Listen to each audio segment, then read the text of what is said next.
Eu quero compartilhar com a igreja que nós vamos continuar do ponto em que paramos naquela mensagem. Nós estamos falando sobre a respeito da mordomia do cristão, a mordomia da vida cristã.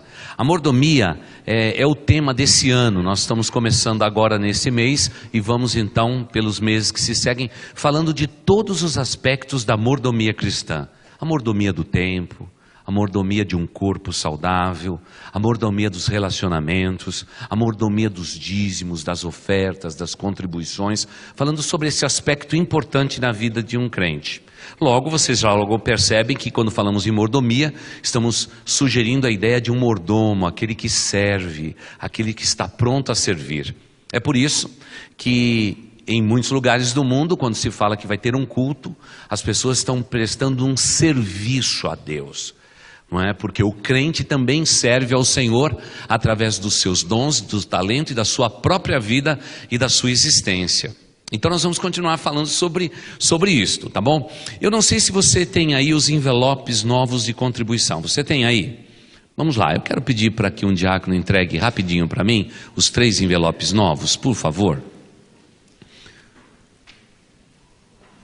Estão todos 3 aí? Ok, então vamos lá. Olha, nós vamos falar hoje sobre esse azulzinho aqui, ó. Tá bom? Consagre ao Senhor o seu dízimo. E quando a gente fala em dízimo, todo mundo já faz cara feia. Tem 2 coisas que o pessoal faz cara feia na igreja. Primeiro falar da submissão da mulher e depois de dízimos e ofertas. Quantos de vocês, meninas, gostam do assunto submissão feminina? Vai, fala a verdade. Nenhuma dessa, não é? Que coisa incrível, né? E mesma coisa quando nós falamos a respeito de dízimos. É interessante que as pessoas hoje em dia, elas têm um conceito muito errado a respeito de contribuir para a igreja, entregar a Deus uma oferta. Tudo isso está ficando ao longo do tempo extremamente distorcido, mas isso tudo é muito bíblico e verdadeiro. Eu agradeço a Deus, eu não nasci dentro de uma igreja, eu me converti depois. Eu já me converti já no meu período de adolescência, que eu tive uma experiência com Deus. E eu agradeço a Deus por ter ido a uma igreja. E os irmãos daquela igreja ter me equipado para a vida. Olha, vocês falaram agora um com o outro a respeito de memórias de infância alegres.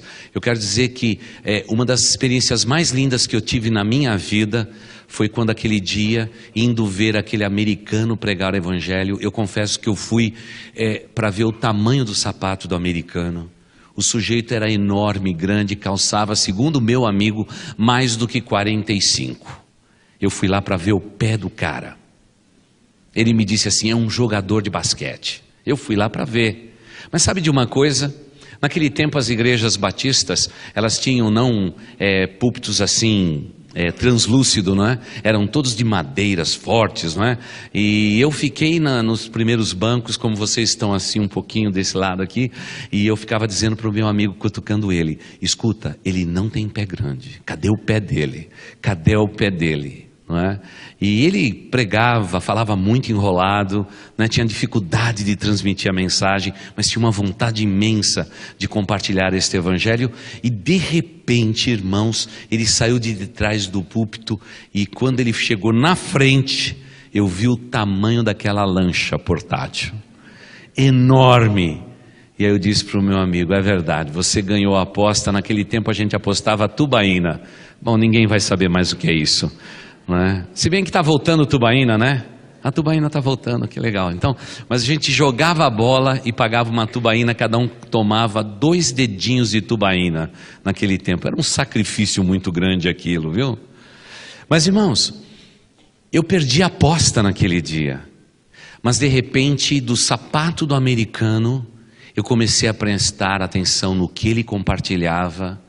E naquele dia, aquele homem, usando a palavra de Deus, ele disse que Jesus Cristo trazia a paz que o mundo não podia dar.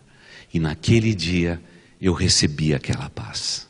E aquilo foi poderosamente significante na minha vida para transformar o meu ser. E aí aconteceu uma das coisas mais incríveis que pode acontecer com um ser humano na face da terra. Eu saí do lugar de culto e fui numa salinha apertadinha que a igreja tinha do lado para receber o Evangelho de João. Foi o meu primeiro livro da Bíblia. E quando eu cheguei ali, um diácono da igreja, no momento do aconselhamento, dizendo o que tinha acontecido lá no culto, ele disse assim: como é seu nome? Eu disse: Wagner. Ele disse: irmão Wagner. Irmãos, aquele foi o grande momento da minha vida. Sabe por quê? Eu não sentia nada disto no mundo em que eu vivia.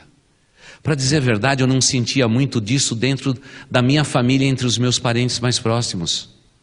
A aproximação carinhosa de ser chamado de irmão. Aquilo mexeu com o meu coração de uma maneira grande. E naquele dia, aquele homem com toda a sabedoria divina, ele disse: nesta igreja, você não é obrigado a nada. Essa é uma igreja batista. É uma igreja que pauta pela liberdade. O livre-arbítrio de um ser humano é tão importante para nós quanto a pregação do pastor. Aquilo foi forte para mim.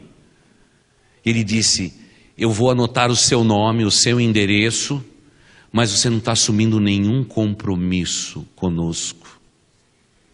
Você vai para casa, você recorde tudo aquilo que Deus falou ao seu coração, e se Deus continuar pulsando no teu coração em amor, na quarta-feira nós temos um outro culto, estaremos aqui no sábado, no domingo de manhã e domingo à noite, aqui estão os horários do culto. Foi isso que esse camarada falou para mim. Eu nunca me esqueço daquele momento. Quando eu fui para casa, eu descobri que canções como esta que nós acabamos de cantar, que a minha vida eu ofereço a Ti, tudo que eu tenho eu entrego a Ti, eu consagro a Ti, começou a fazer parte da minha vida. Aquilo mudou completamente o conceito da minha existência. Mudou completamente. Primeiro porque eu fui educado em São Caetano do Sul numa cultura extremamente italiana, muito forte, onde que religiosamente você tinha que seguir preceitos muito sérios para ser aceito, amado naquele grupo de pessoas. E agora, de repente, eu me deparo com um pregador americano, com um sapato grande, uma nova comunidade, e daqui a pouco alguém olha para mim e diz assim: você não é obrigado a nada, a decisão que você tomou é sua com Deus, nós estamos aqui só para auxiliar nos primeiros passos que você vai dar, caso você deseje seguir uma vida ao lado de Jesus. Ele colocou a mão nos meus ombros, orou por mim e eu fui embora para casa. A minha vida mudou a partir daquele dia.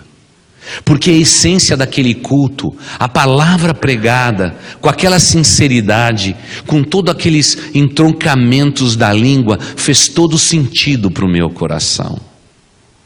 E eu nunca vou me esquecer que naquele dia, eu disse para aquele americano, porque ele fez questão de cumprimentar a todos depois daquele culto. Nós voltamos para o santuário, ele fez questão de cumprimentar um por um. Foi um gesto muito nobre da parte dele. Eu me senti muito honrado naquele dia.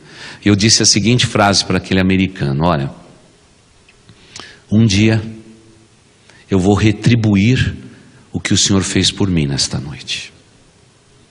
E ele disse: então até lá.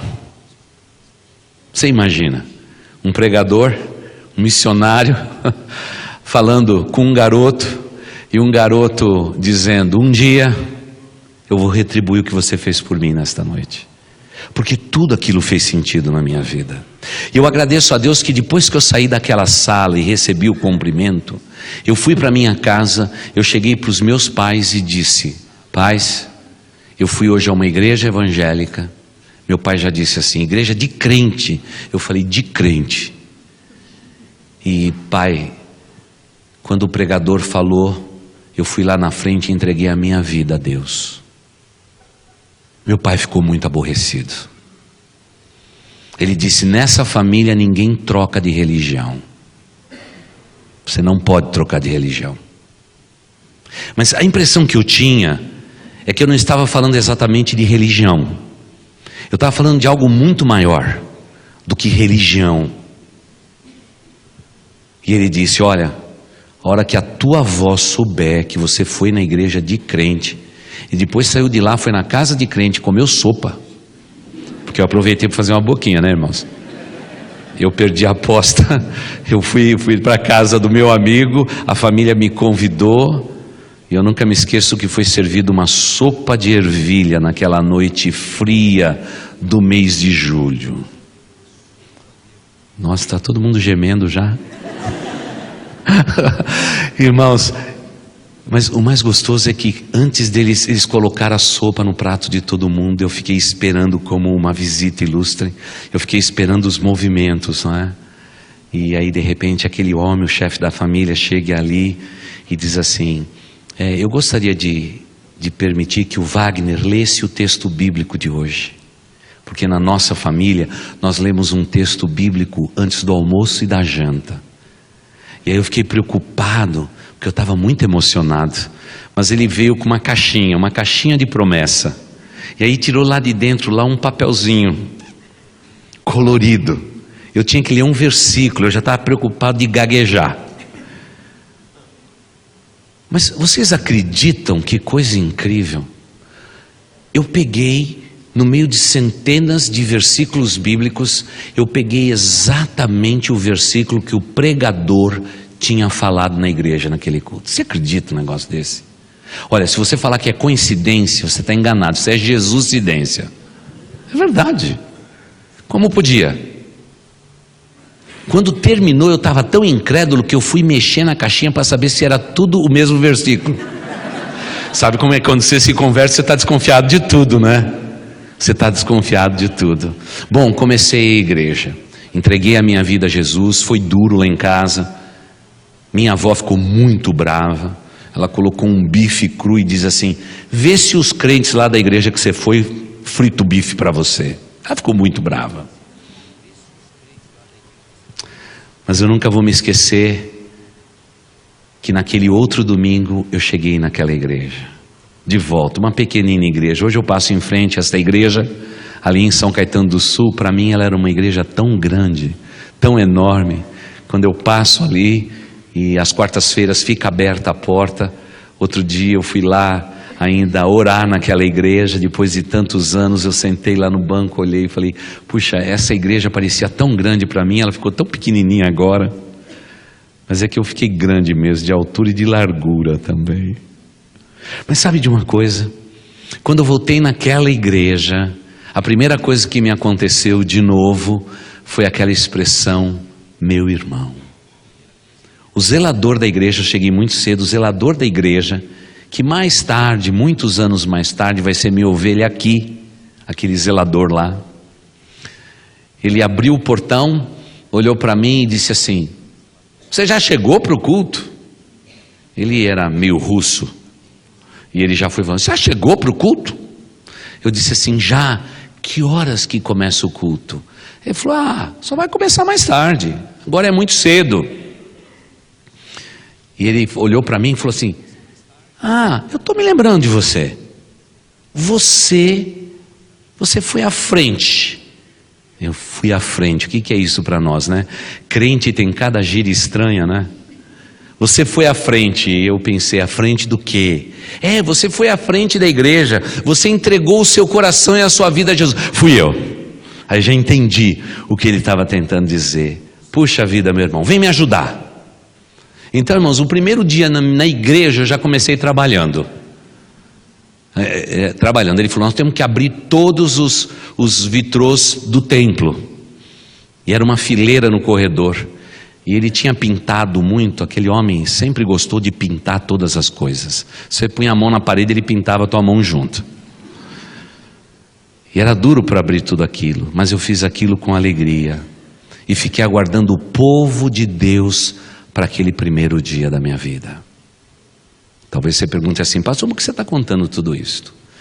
É porque eu quero falar a respeito da maior oferta, a maior oferta que alguém pode dar a Deus.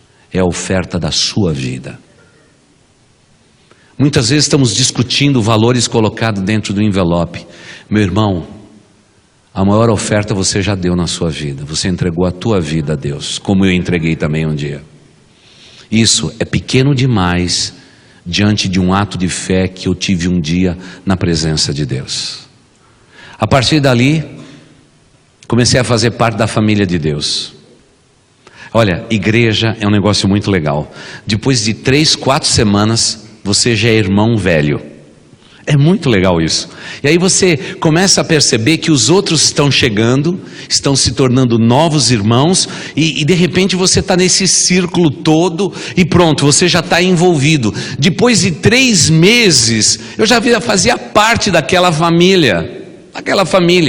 E aí um domingo eu fiquei muito surpreso que o pastor pregou e disse que se alguém tinha entregue a sua vida ao Senhor Jesus, ele deveria dar o próximo passo. É complexa a vida cristã, não é simples. O próximo passo, terminou o culto, irmãos, eu já fui lá, esperei todo mundo sair e disse assim: pastor, qual que é o próximo passo? Ele falou: no lugar que você está, você tem que dar o próximo passo. Ele falou: você já entregou a tua vida a Jesus? Já. Você tem orado a Deus? Deus tem respondido às suas orações? Ele fez ali uma mini profissão de fé no portão da igreja. Eu respondi. Ele falou: então, pois bem, então agora você venha no próximo domingo às 18 horas e nós vamos ter às 18 horas a classe de batismo. Eu fui lá para a classe de batismo. Fui lá. Cheguei, entrei, sentei naquela sala apertada que era a sala do pastor, sentei num sofá e ele disse assim: eu vou ensinar quais são os 8 passos que alguém deve dar ao lado de Jesus Cristo para ser batizado. Irmãos, aquilo foi um mergulho na fé, um mergulho incrível, inacreditável. Parece que os textos bíblicos saltavam da Bíblia e enchia meu coração. Cada palavra compartilhada, aquilo era absorvido nos meus ouvidos numa velocidade tão extrema que eu mesmo ficava impressionado com o que Deus estava falando ao meu coração e à minha vida. A minha vida estava assumindo dimensões incríveis. Curiosamente, dentro de casa, as coisas, mesmo que a princípio tinham sido fortes, houve, na verdade, uma série de retaliações, eu comecei a perceber que a minha vida de fato começou a mudar. E logo os meus parentes começaram a perceber que minha vida estava mudando. Claro que sempre tinha cobrança. Não importa se foi isso lá na década de 70 ou se foi agora, irmãos, fique tranquilo. Quando você diz que você é um crente, todo mundo pega no teu pé. E sempre com aquela palavrinha, né? Você é crente, não pode fazer isso, não pode fazer aquilo. Crente não faz isso, crente não faz aquilo. É uma pressão muito grande, né? Principalmente para quem está chegando para a igreja, né? Mas quanto mais eu lia a palavra de Deus, mais eu tinha certeza de uma coisa: que Jesus tinha morrido por mim naquela cruz, e como resposta ao seu sacrifício, eu deveria dedicar a minha vida por completo a Deus. E naquelas classes de preparação para o batismo, eu nunca me esqueço quando chegou naquele dia em que o pastor disse claramente para mim: você precisa entregar toda a tua vida ao Senhor. Tudo que você possui, tudo que você tem, tudo pertence ao Senhor num ato de consagração. Ele foi lá no Velho Testamento e falou dos sacrifícios, e veio para o Novo Testamento e falou do sacrifício na cruz do Calvário. Eu entendi tudo direitinho. Resposta eu tenho que dar minha vida a Deus. Pronto, final. E fui para casa. Quando eu cheguei em casa, aconteceu uma coisa muito interessante. Eu disse para os meus pais que eu tinha de fato agora a certeza que eu tinha entregue minha vida a Deus. E minha vida pertencia ao Senhor. Eu queria que eles respeitassem as minhas convicções, como durante muitos anos eu respeitei as convicções que eles tinham. Era uma mistura de catolicismo com espiritismo alto e baixo. Eu respeitava tudo aquilo. Respeitava de todo o meu coração. Mas o que eu pedia para eles é que eles pudessem me dar uma chance pequenininha, para que eu pudesse ser livre dentro de casa, para comprar uma Bíblia, porque até então eles não tinham dado autorização de eu comprar uma Bíblia. Mas eu me lembro que meu pai foi comigo até a Praça da Sé. num lugar chamado a Casa da Bíblia, para comprar a minha primeira Bíblia. Meu pai já estava começando a ouvir do Evangelho. Estava começando a ouvir do Evangelho. Porque os diáconos da minha igreja, eles foram muito inteligentes. Meu pai, Mário, eles mandaram um diácono, Mário. Meu pai, agarrado à tradição italiana, mandaram um Mário italiano lá. E aí o negócio começou a fazer sentido, né? Porque meu pai tinha um monte de pergunta para o outro Mário. Porque para ele, Mário nunca mudava de religião, nunca mudava de fé, nunca mudava de Deus. E Deus então começou a trabalhar. Mas eu me lembro que meu pai chegou lá na Casa da Bíblia e disse assim: você tem Bíblia de crente? Eu nunca me esqueço daquilo. E eu fiquei com uma vergonha tremenda. E aquele homem não era apenas um vendedor. Eu creio que anos mais tarde eu o conheci melhor. Eu acho que ele era o dono daquele lugar. Mas um crente de verdade. Ele disse: temos sim. Aliás, todas as Bíblias que nós temos aqui é de crente.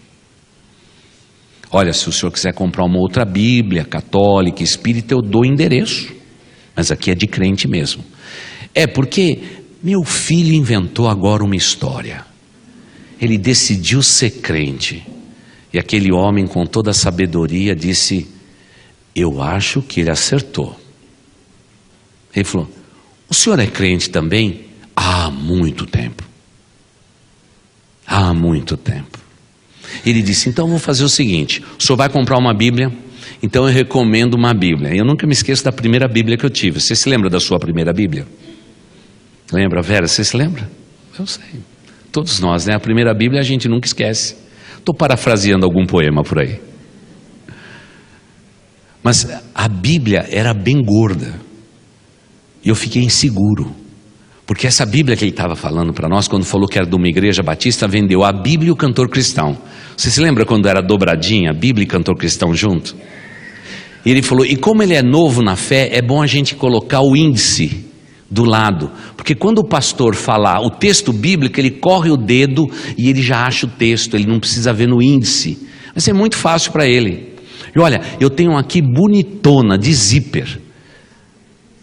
E aí eu achei complexo demais ser crente, porque você tem que ter Bíblia de crente, Cantor Cristão de crente, você tem que ter índice na Bíblia, você tem que ter zíper. Eu ficava imaginando, para que um zíper na Bíblia?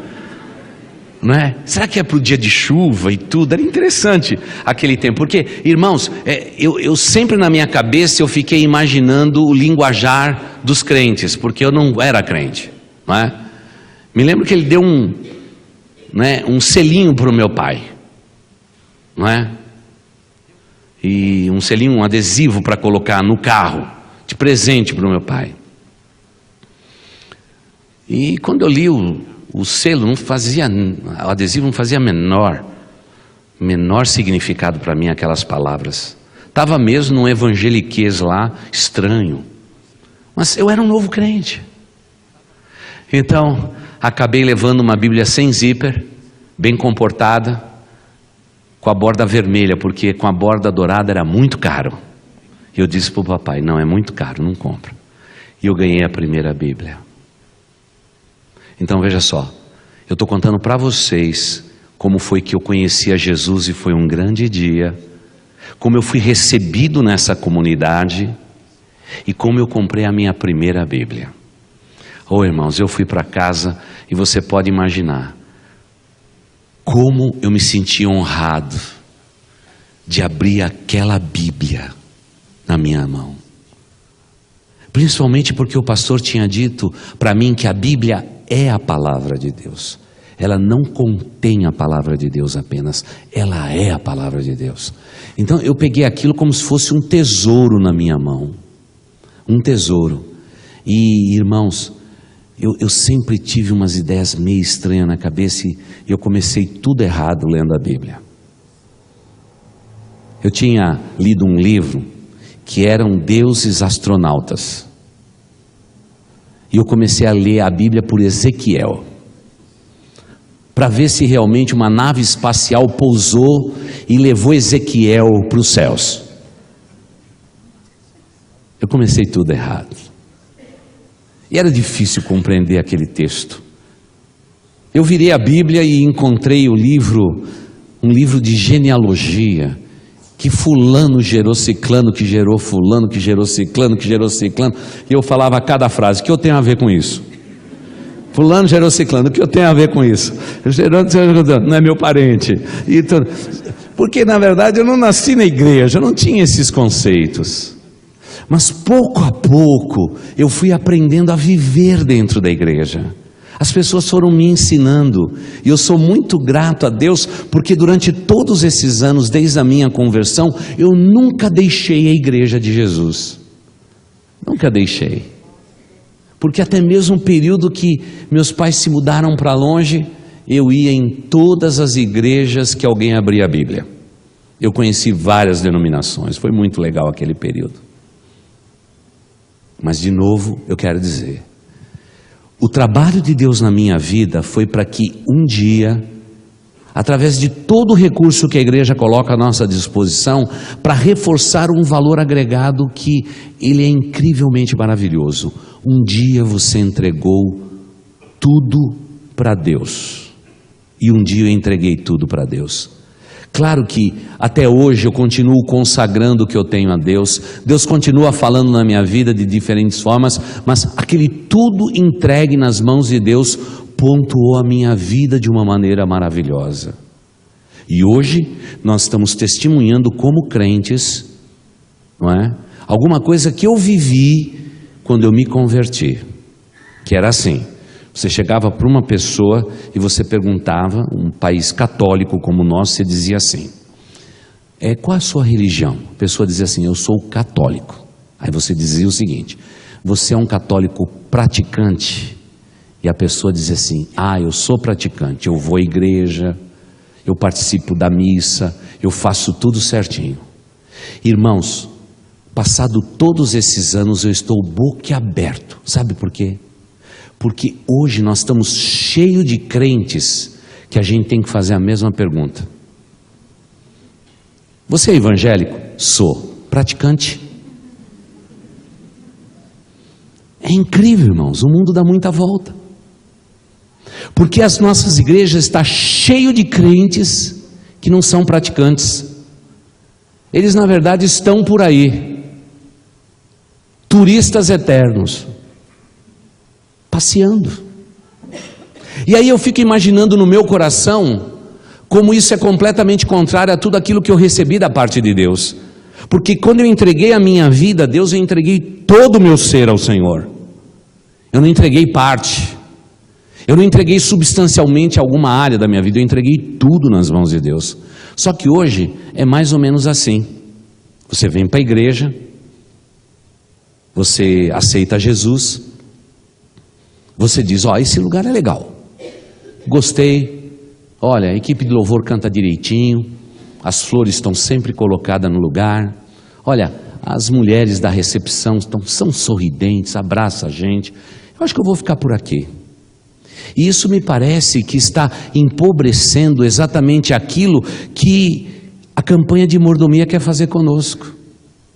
Aí as pessoas dizem assim, eu não sei se eu contribuo, eu não sei se eu entrego. É claro que vai fazer esse raciocínio, por uma razão muito simples, você nunca entregou a tua vida a Jesus. E aí, a liderança da igreja decide que o pastor tem que falar sobre dízimos e ofertas. As duas outras vezes eu disse assim, acho que vocês vão procurar outro pastor, porque eu não sou esse cara de ficar pedindo dinheiro do púlpito, porque eu não sou esse tipo de pastor. Eu não acredito que a obra de Deus, feita na vontade de Deus, no tempo de Deus, falte recurso de Deus. Eu nunca creio nisto. Eu creio que a vontade de Deus, no tempo de Deus, nunca falta os recursos de Deus. Mas por que há esse apelo de uma liderança como a nossa? Porque, infelizmente, eu preciso perguntar para você, se você é um crente, se você é um evangélico, como é a linguagem atual, se você é um praticante da fé que você tem. Porque essa palavra praticar talvez seja aquela que associa a minha própria conversão. Porque eu não consigo entender alguém que tem entregue apenas um pedaço da sua vida a Deus. Quando nós entregamos a nossa vida, foi entrega total no altar de Deus. Tudo que eu tenho, como acabamos de cantar, tudo que eu sou, pertence ao Senhor Jesus. Nada. Mas tem gente que diz assim, porque a Bíblia fala de dízimo no Velho Testamento, no Novo Testamento fala de vida inteira no altar. Então eu preciso perguntar para você, se você é mais um daqueles evangélicos nominais, que acabou chegando e acabei ficando. Ou se você é uma pessoa que de fato teve uma experiência pessoal de transformação com Jesus Cristo. Porque se você teve, você é um crente verdadeiro. E você já entregou tudo nas mãos de Deus. Deus não quer receber das tuas mãos migalha, resto. Ele quer tudo da sua vida. Porque Ele é dono de tudo. Tudo que temos, tudo que somos, Ele é dono.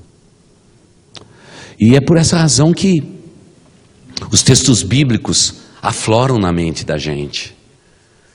Porque Deus não aceita meia oferta, é só oferta inteira. Então eu preciso perguntar para você, você um dia entregou de fato a sua vida a Jesus? Por favor, talvez você tenha crescido num lar cristão. Talvez você esteja em grupo de risco. Porque você foi crescendo, foi ficando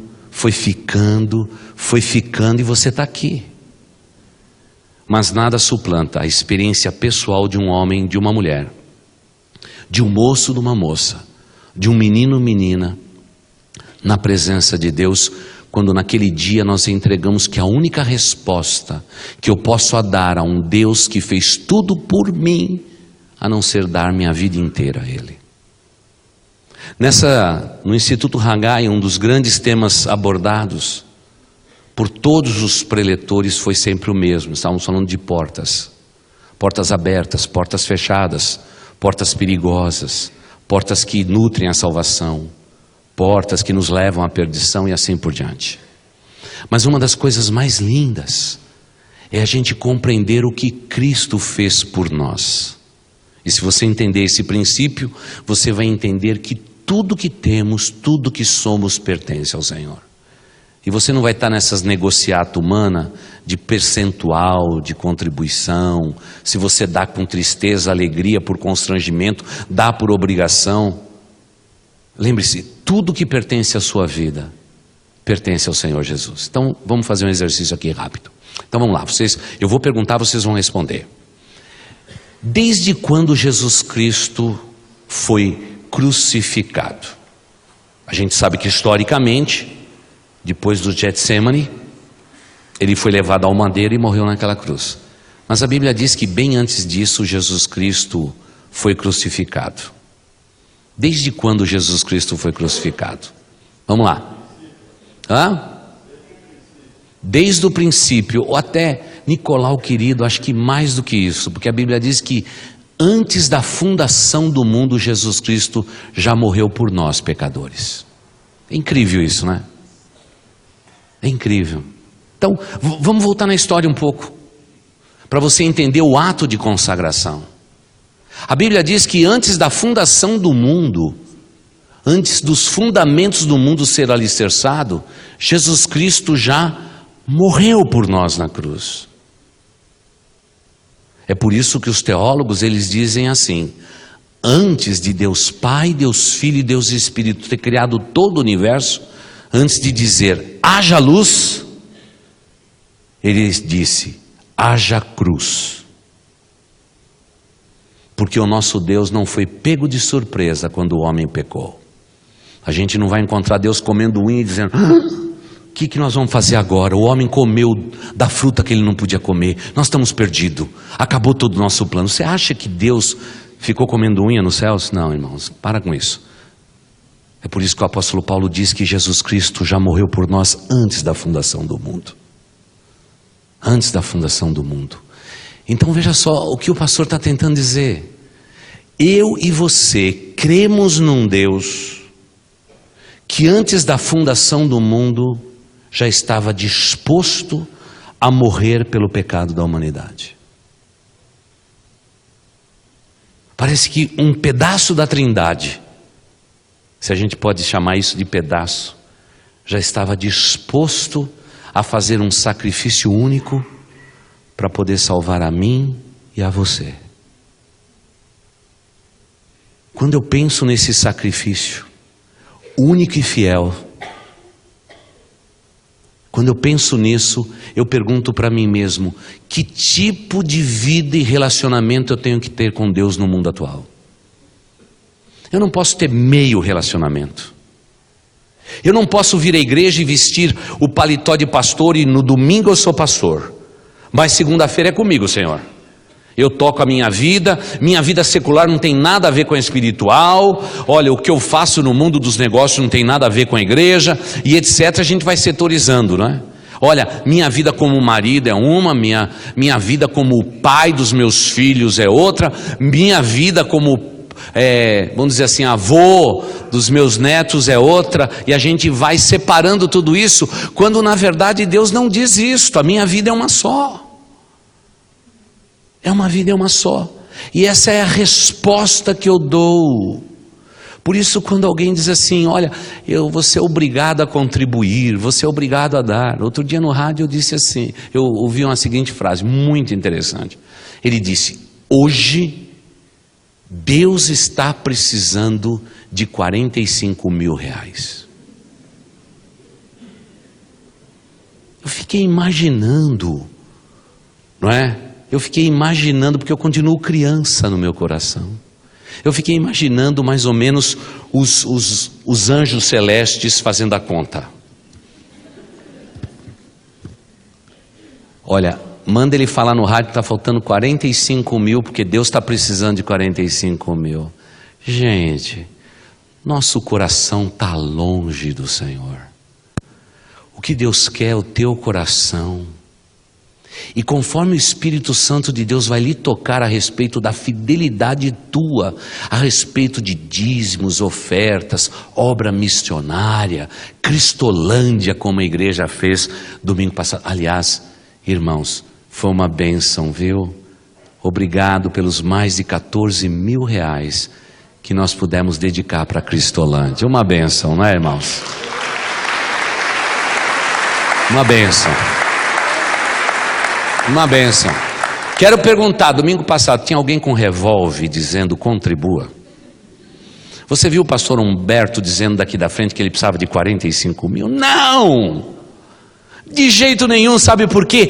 Quem é de Deus é de Deus. E se eu entreguei a minha vida a Deus, está entregue no altar. Deus sabe que Ele pode contar com tudo da minha vida e do meu ser. Porque o que eu entreguei não foi simplesmente a minha religiosidade, a minha vida espiritual. Eu entreguei todo o meu ser na presença de Deus. E queridos, pode ter certeza que o mundo dá bastante voltas. Você se lembra daquele dia que eu disse para aquele americano que um dia eu estaria de volta nos Estados Unidos, ajudando a ele, retribuindo o que ele fez por mim? Eu nunca vou me esquecer disto. Nunca vou me esquecer. Quando eu cheguei nos Estados Unidos, para trabalhar com uma igreja brasileira, na costa leste dos Estados Unidos, naquela semana que eu cheguei, um grupo de americanos vem visitar todos os grupos étnicos da nossa cidade. Foi na igreja hispânica, foi na igreja russa, ucraniana que havia na cidade, foi visitar a igreja de minoria dos negros na cidade de Filadélfia e passou pela igreja brasileira. E olha o que vai acontecer, como Deus é um Deus que é um Deus incrível. Eu fui para a porta da minha igreja para receber a comitiva que vinha em ônibus para visitar a nossa igreja. Coloquei toda a nossa igreja, fizemos uma recepção muito gostosa. E você quer saber quem foi a primeira pessoa a descer do ônibus com um sapato 45? Foi o meu americano. Que falava português e podia interpretar tudo aquilo que iria acontecer naquele lugar. quando sentei com ele e conversamos a respeito da fé em Cristo Jesus, e todos os anos passados, ele não se lembrava mais da minha história, mas eu nunca esqueci da minha história. Você tem a sua, eu tenho a minha. E quando eu comecei a contar para aquele homem o que tinha acontecido, aquele homem começou a chorar copiosamente. E ele disse para mim: olha, é como a Bíblia diz, lance o seu pão sobre as águas, depois de muito tempo você vai recolher ele de volta. Hoje Deus me deu esse privilégio de recolher de volta aquilo que eu semeei há tantos anos atrás no Brasil. Parece que Deus queria que o ciclo da minha vida se fechasse ali. Eu disse para ele: eu falei para você que um dia eu ajudaria, eu estou aqui te ajudando. Foi muito legal. Como eu me senti feliz, resposta na minha alma e no meu coração de uma maneira que a gente não sabe explicar. Porque esse é o nosso Deus, Deus grandioso e Deus poderoso, que fecha os ciclos da tua vida na hora certa, mas que abençoa aquele que um dia disse: Pai, a minha vida eu entrego ao Senhor. Esse é o momento mais lindo, mais soberano que existe na vida de um ser humano. Quando há uma entrega genuína e verdadeira, eu não preciso ficar discutindo pelos cantos da vida cristã com que intensidade você entregou a sua vida. Não, porque está entregue a tua vida nas mãos de Deus. Agora, por um momento, pense na sua vida. Sua vida é uma vida organizada, estruturada, porque Deus produz isso na nossa vida. A gente coloca em ordem todas as gavetinhas da nossa vida. Isso é uma coisa muito bonita que Deus faz conosco. Deus trabalha na nossa vida. Deus fala no nosso coração e coloca tudo em ordem. Então eu quero perguntar para você, qual é a área da tua vida que está em desordem agora? Então dá uma pensadinha aí, o que é que está em desordem? Talvez alguém diga: pastor, olha, eu estou com um problema de relacionamento dentro do meu lar. Olha, eu quero dizer que Jesus Cristo é especialista em relacionamentos. Pode ter certeza. Ele pode trabalhar, ele pode mudar todas as coisas. Se houver perdão, se houver sinceridade, eu tenho certeza que tudo pode ser recuperado. Não há nenhum caso perdido para o nosso Deus. Mas talvez você diga assim: pastor, olha, na verdade a minha vida financeira que está toda desordenada. Então quero lembrar uma coisa a você. Nós estamos vivendo tempos difíceis no Brasil e é importante que você, no seu coração, na sua vida, você tenha uma vida correta diante de Deus. Você precisa colocar em ordem a tua vida financeira. Você não pode deixar pendências na sua vida. Sabe por quê? Senão o mundo, ele na verdade, ele nos afronta. Ele nos afronta. Quando alguém não administra bem a sua vida, ele vai ser pisado pelos homens desse mundo. E é difícil ver um filho de Deus, com todo respeito, viu, Fábio, ir lá na Caixa Econômica para falar com o gerente e dizendo: olha, eu estou com todos os meus cartões de crédito estourado, eu estou vindo aqui para fazer uma dívida única e rolar isso pelos próximos 8 anos. É um fracasso. É um fracasso, porque quando Cristo entra na vida de uma pessoa, a vida dessa pessoa deve mudar. Tem muito crente que está na igreja, se escondendo atrás da nuca de alguém, tem braço curto, não trabalha, vive na dependência dos outros e se diz a pessoa mais miserável do mundo. E é miserável mesmo. E sempre se queixa de oportunidades, mas nunca na sua vida fez uma entrega total. Porque quem faz uma entrega total no altar de Deus, Deus não despreza. Muitas vezes somos crentes nominais, que simplesmente aceitamos a fé e acabamos nos acomodando aos padrões da igreja. E aí paramos aí. Não fazemos nada além. Não seguimos em frente naquilo que Deus nos dá ordem claras nas Escrituras Sagradas a respeito de como eu e você devemos cuidar de tudo que Deus nos concede. E como dissemos a princípio, o maior desafio de um crente não é pegar um envelope como esse e consagrar seu dízimo. O maior desafio que um crente tem é cuidar dos 90% que fica com você. Esse é o maior desafio que um crente tem. E quero relembrar a vocês que desde que eu coloquei a minha vida no altar de Deus, eu sempre pergunto a mesma coisa: Senhor, tudo que eu tenho pertence ao Senhor. O Senhor não é dono de uma parte da minha vida, o Senhor é dono de tudo. Senhor, eu estou precisando comprar alguma coisa para minha família. Eu queria pedir permissão para o Senhor para usar o dinheiro que é teu para a tua glória, Senhor. Isso muda todas as coisas. Porque tem muito crente que é assim, não é? Entrega uma ofertinha, né? Eu me lembro que tinha um irmão na igreja que a gente cantava: tudo entregarei na hora de entregar o dízimo. Ele batia no meu ombro e dizia assim: meus 10.000 réis. Sabe aquele hino? Tudo entregarei. E ele fazia o contracanto: meus 10.000 réis. E eu dizia: toma jeito, menino. Porque o que ele estava dizendo é que se ele consagrou, Deus tem o dever de encher os seus celeiros. Pergunto para vocês, irmãos: Deus faz negociata com crente? Não. Deus está contando o que você coloca dentro do envelope? Não. Deus está olhando para o seu coração. E quando o seu coração aponta na mesma direção de uma entrega 100% total nas mãos de Deus, irmãos, está tudo certo para Deus. Mas o que Deus mais quer nos ensinar nesse tempo é que a gente administre muito bem o que nós possuímos. Porque os tempos são difíceis, irmãos. Temos que agir com sabedoria.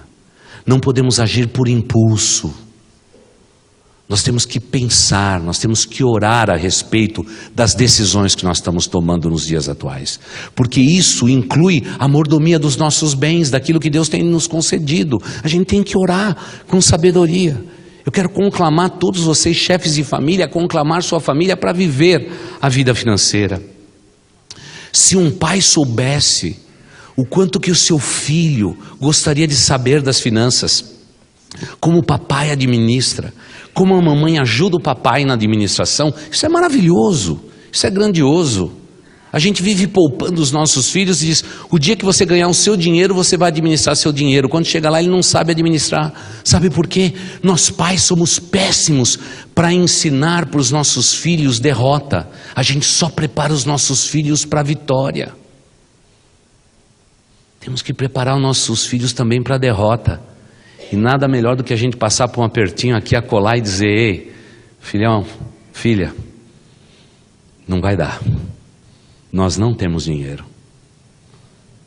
Nós vamos continuar trabalhando, vamos administrar melhor para o mês que vem, para que a gente possa fazer o que Deus está nos pedindo. Eu particularmente nunca fui ensinado pelos meus pais para a derrota. Meus pais só me prepararam para a vitória. Às vezes eu dizia assim: pai, eu estou pensando nisso. Vai lá, meu filho. Pai, se não der certo, fica tranquilo que vai dar certo. Você nasceu para dar certo. Mas eu sempre tive a certeza que eu nasci para dar errado. Era a impressão que eu tinha. Mas a coisa gostosa é quando a gente pode preparar uma geração para os momentos bons e para os momentos ruins. Para os momentos de fartura, os problemas de necessidade. Como é bom a gente passar isso para os nossos filhos e trazê-los todos para a nossa página. Porque a gente ensina lições grandiosas para a vida dos nossos filhos. E é muito gostoso a gente fazer isso. E olha, quero dizer para vocês, funciona. Coloque os seus filhos na sua página. Agora é claro, tem muito marido, tem muita mulher que não administra nada, né? Porque os irmãos sabem, né? É muito mais difícil gastar do que ganhar. Vocês concordam com isso? Não, eu vou repetir. É muito mais difícil gastar do que ganhar. Se você acha o contrário, você já está em grupo de risco.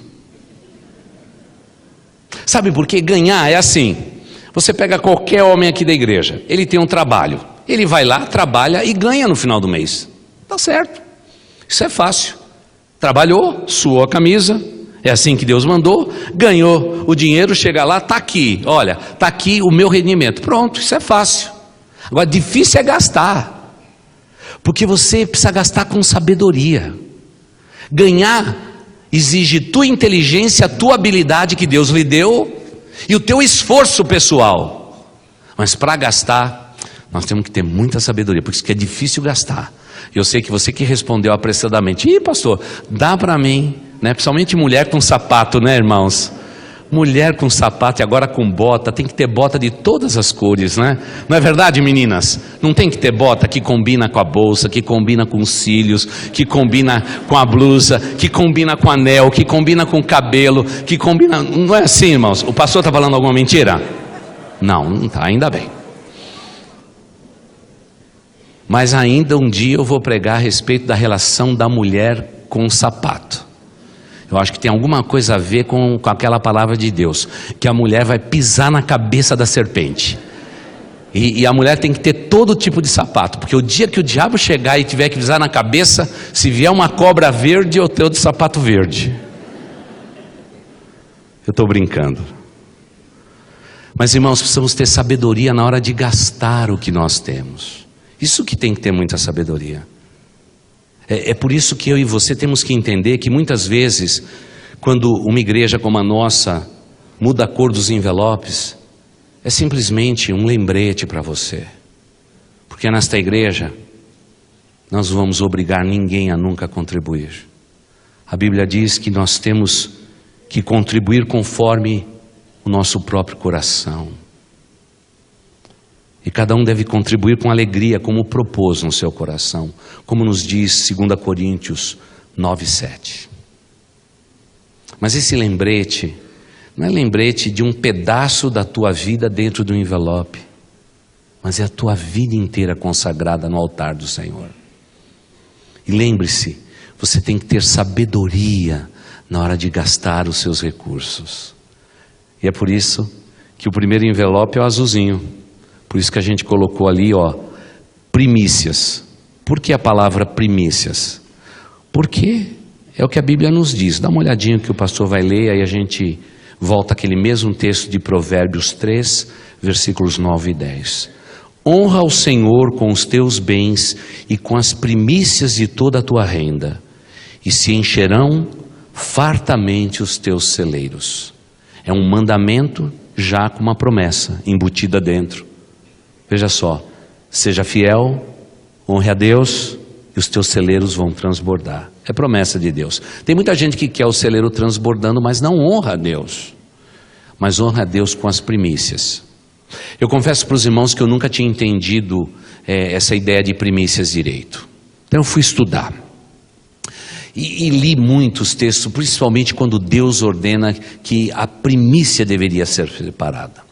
E durante muito tempo da minha vida, eu pensei nessa palavra primícia, mas nunca tive um exemplo prático na minha vida. Não é? Eu sabia que eu recebia, separava o que era de Deus, pronto, está entregue, está consagrado, acabou a história, trago para a igreja, acertou tudo isso. Mas sabe de uma coisa linda que aconteceu comigo? Eu fui cantar com o coro do seminário, eu era presidente do coro do seminário, nós fomos para o Rio Grande do Sul. E chegando no Rio Grande do Sul, eu fiquei hospedado no Rio Grande do Sul, naquela região, não sei se Santo Ângelo ou Panambi, na casa da família Kepler-Weber, família Panambi, Eliseu está lembrando de Panambi. E eu fiquei impressionado, porque eu fiquei na casa da família, e ele disse assim, vamos dar uma volta pela minha fazenda, pelas minhas terras.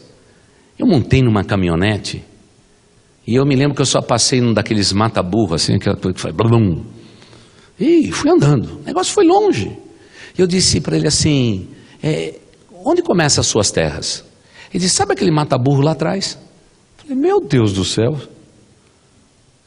Lá perto da estrada, então lá começou. Mas depois nós vamos fazer o caminho inverso, você vai ver isso tudo. E ele mostrou a plantação e as indústrias que ele tinha. E quando chegou num lugar, eu nunca vou me esquecer do que ele falou para mim. Ele falou, olha, hoje eu não ando mais de jipe, eu tenho que andar de helicóptero. Eu ando de helicóptero e eu vejo onde a minha plantação é mais exuberante. E eu digo para o meu mestre de obra: a parte mais linda da colheita pertence a Deus, não pertence a mim. Irmãos, ele disse, sabe, um dia pode estar desse lado, outro dia pode estar lá, outro dia pode estar acolá, porque a gente vai plantando com as máquinas são rápidas, elas semeiam em grande proporção. Deus tem me abençoado, mas a parte mais linda do que nascer nesse solo não é meu, pertence a Deus. E aí ele usou a seguinte palavra: essas são as primícias da minha vida. Quando eu voltei para a casa dele, eu perguntei para ele como tudo isso tinha começado.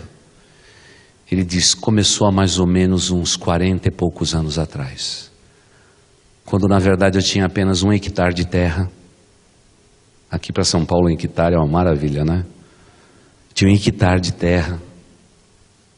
E eu fazia a mesma coisa. Eu dizia: Deus, me abençoa dos altos céus. E a parte que fica mais bonita e exuberante é essa parte que eu vou dar para o Senhor. E ele disse: olha, eu nunca parei. Tudo que eu ponho as mãos para fazer, Deus me dá a bênção. Mas Deus sabe que as primícias pertencem ao Senhor.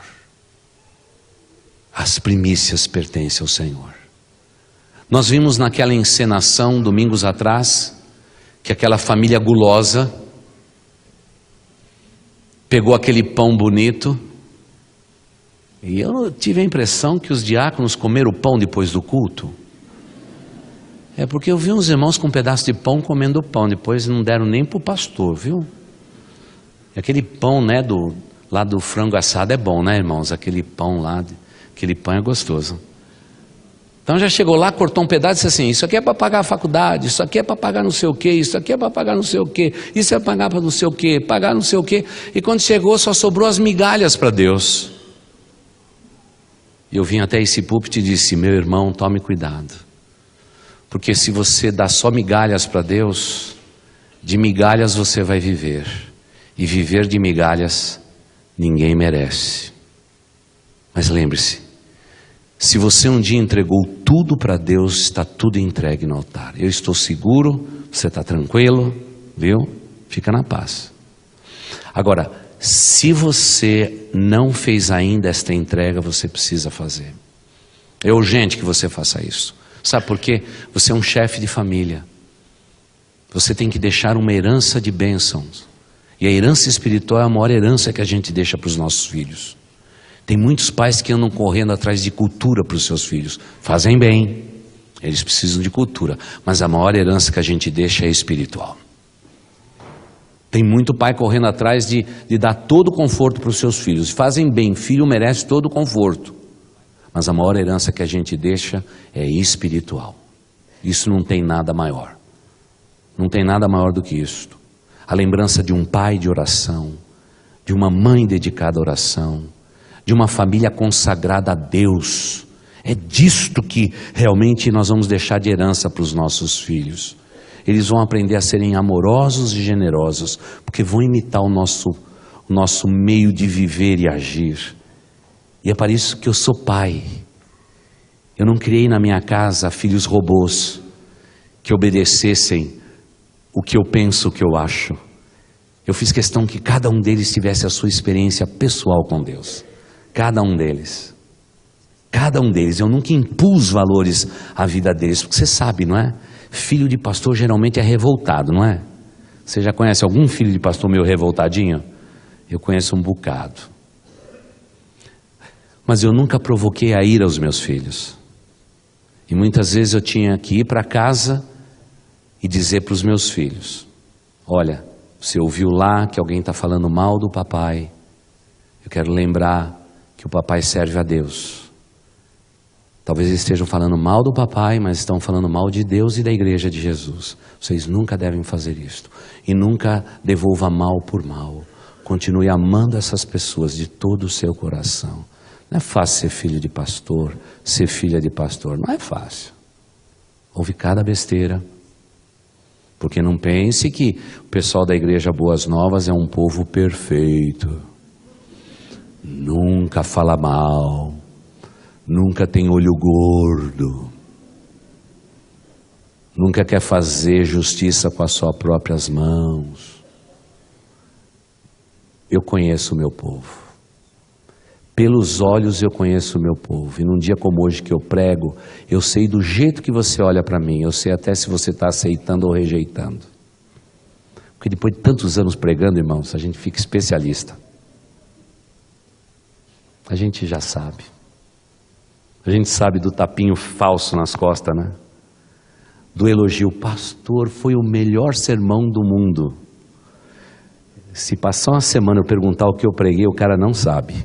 É pura mentira, pura elogio. E para não criar meus filhos debaixo de um peso de igreja, eu sempre ensinei a eles, vocês vão ter a sua experiência com Deus, eu não posso viver por vocês. E a gente abriu nosso coração sempre, falamos a respeito de tudo.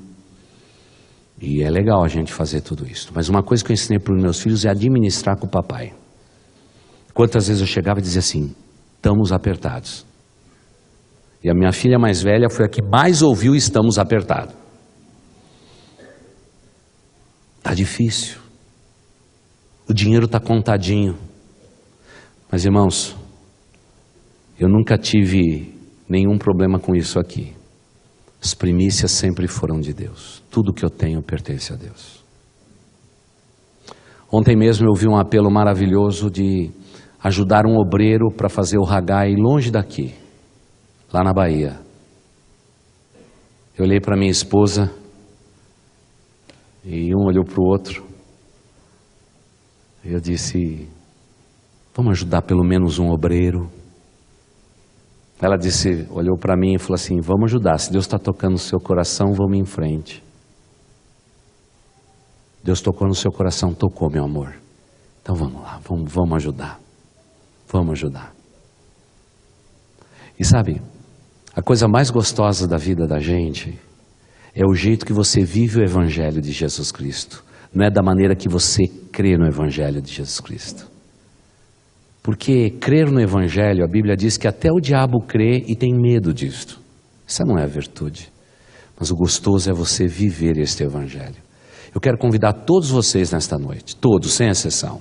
Amigos que nos visitam, você que está aqui há algum tempo, há muito tempo, você que é membro desta igreja, para que a gente possa viver juntos o grande momento da vida de um cristão.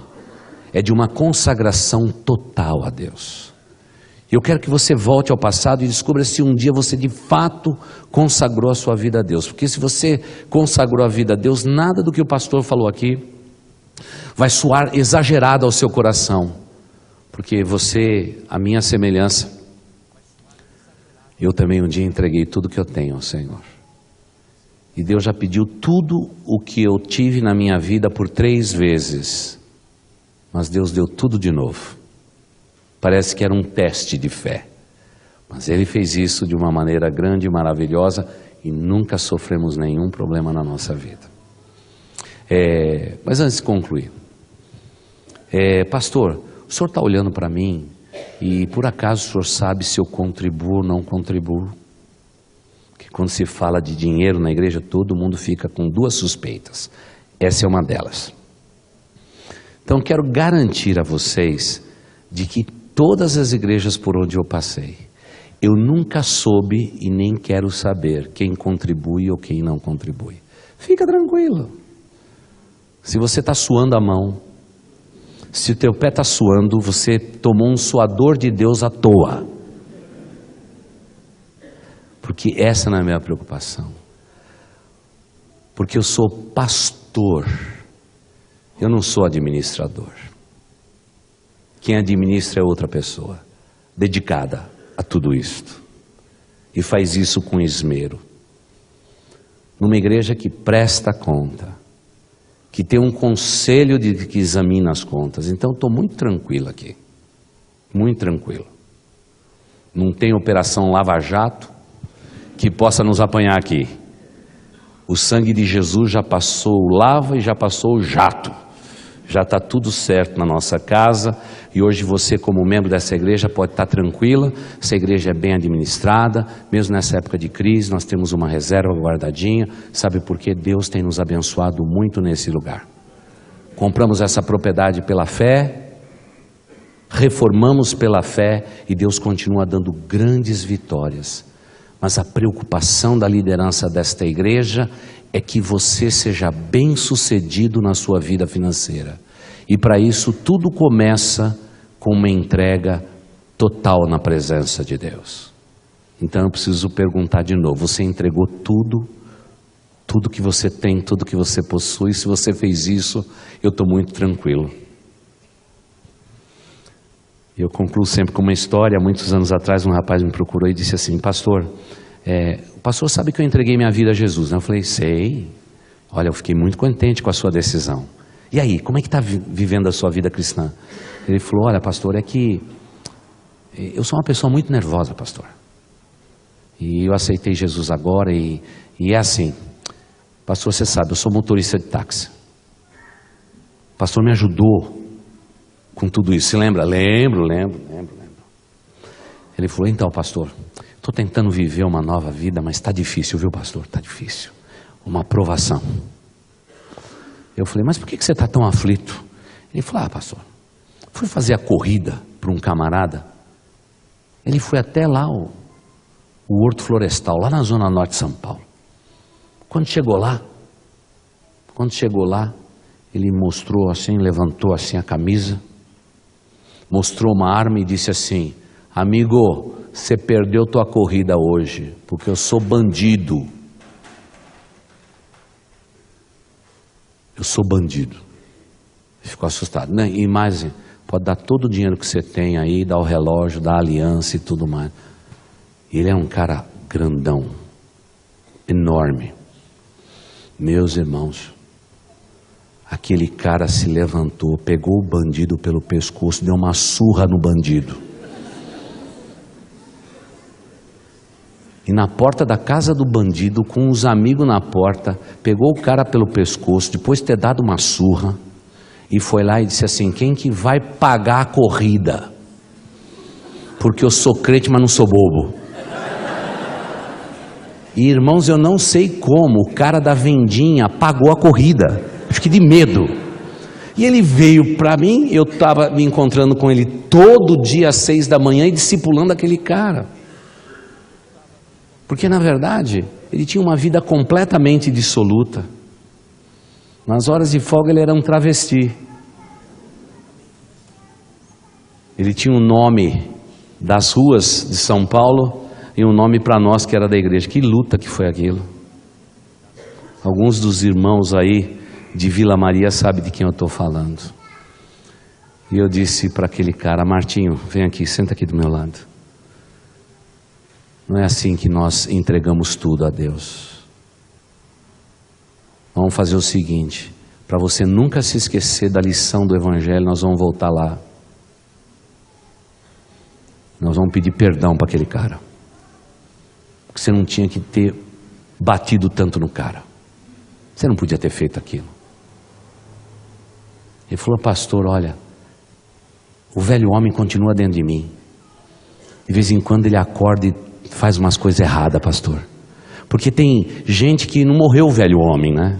Ele está só desmaiado, de vez em quando acorda e faz umas besteiras. Irmãos,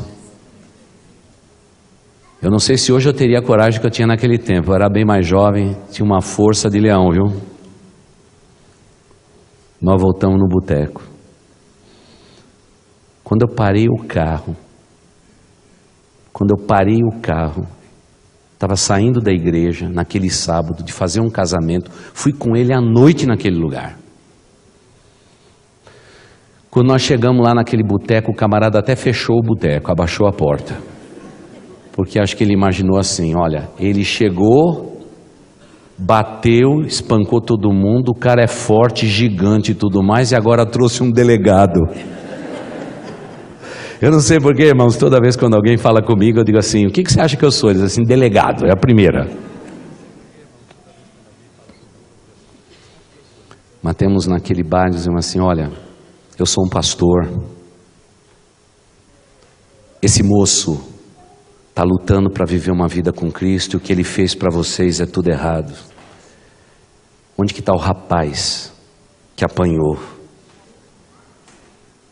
Eu nunca me esqueço o código. Ele pegou um pedaço de guardanapo e escreveu assim: terceira casa branca à direita. Entregou na nossa mãe e disse assim: eu não falei nada. O código de ética. Fomos lá bater. Entrei com aquele moço. Quando eu vi aquele homem do lado da sua mãe, um homem completamente arrebentado.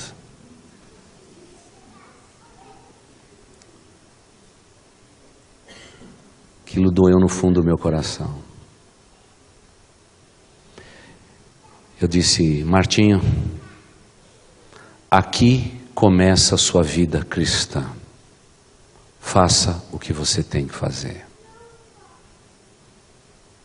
E ele foi lá e disse: amigo, me perdoa.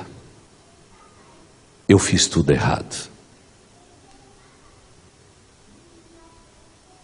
Naquele dia eu descobri que de fato aquele moço tinha entregue tudo a Deus.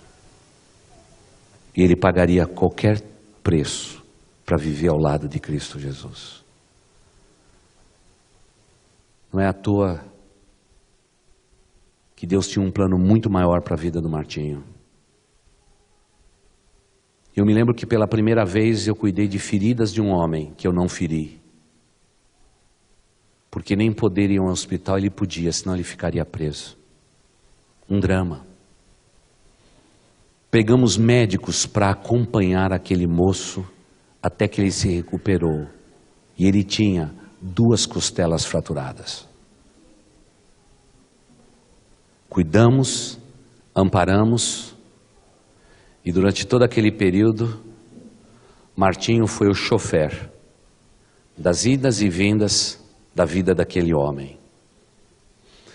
E foi das cinzas daquele momento que ele voltou para mim e disse: pastor, agora eu sei o que significa uma vida totalmente entregue nas mãos de Deus. Eu não sei a respeito de você. Talvez você não tenha machucado outros, mas ao longo da tua vida, por não viver uma vida completa nas mãos de Deus, você tem machucado os próximos. Você tem ferido as pessoas que estão mais perto de você. Você talvez tenha ferido as pessoas que você mais ama. Quando nós consagramos tudo a Deus, o próximo se torna como você mesmo. E a vida cristã faz todo sentido. Por isso, eu tenho que terminar perguntando se você um dia entregou a sua vida a Jesus. Se você entregou, eu sei que tudo foi consagrado. Porque o nosso Deus não aceita resto de ninguém. Ele é Deus de vivos e de mortos. Mas Ele tem grande prazer num coração completamente entregue nas mãos dEle. Por isso, nós não estamos aqui falando de contribuição. Nós estamos falando de vida entregue no altar. E se tua vida está entregue no altar, ninguém precisa disciplinar o seu coração a respeito do que você deve fazer e a maneira com que você deve proceder com os teus bens, com a tua família, com tudo que você possui. Porque alguém que é totalmente entregue nas mãos de Deus não tem a menor dificuldade com nada do que a gente possa falar. E é por isso que eu quero fazer um apelo nesta noite. É o apelo da entrega total. Porque eu sei que talvez você tenha se acostumado a ser crente, você foi ficando, mas nunca de fato teve uma experiência de entrega total nas mãos de Deus. Talvez você tenha entregado os seus dons, seus talentos, mas não a tua vida como inteiro, como um ato total na presença de Deus. E é esse o apelo que eu quero fazer para você nesta noite. E como aqui nesta igreja nada é obrigado, tudo é voluntário, esse é um bom lugar para a gente estar. E eu queria só terminar orando por aqueles que dizem: pastor, ore por mim. Eu não tenho entregue tudo que eu tenho, tudo que eu possuo a Deus. Eu tenho vivido de pequenas entregas. Eu dou parte da minha vida. Eu não entreguei tudo nas mãos de Deus, pastor. Eu tenho me convencido que a entrega foi boa, mas eu tenho que admitir que eu não entreguei tudo. E é para você que a gente quer terminar esse culto dizendo: Pai, abençoe esse coração, abençoe esta vida, para a tua honra e para a tua glória. Feche seus olhos, vamos orar ao Pai.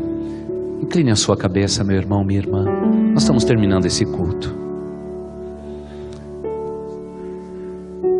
mas eu gostaria de orar por aqueles que dizem: pastor, eu não tenho entregue tudo, pastor. Eu não tenho fé suficiente de consagrar tudo que tenho, tudo que possuo ao Senhor, toda a minha vida, todos os meus dias. Não. Eu entreguei a minha vida a Deus e de vez em quando eu pego minha vida de volta e faço o que eu acho que deve ser feito.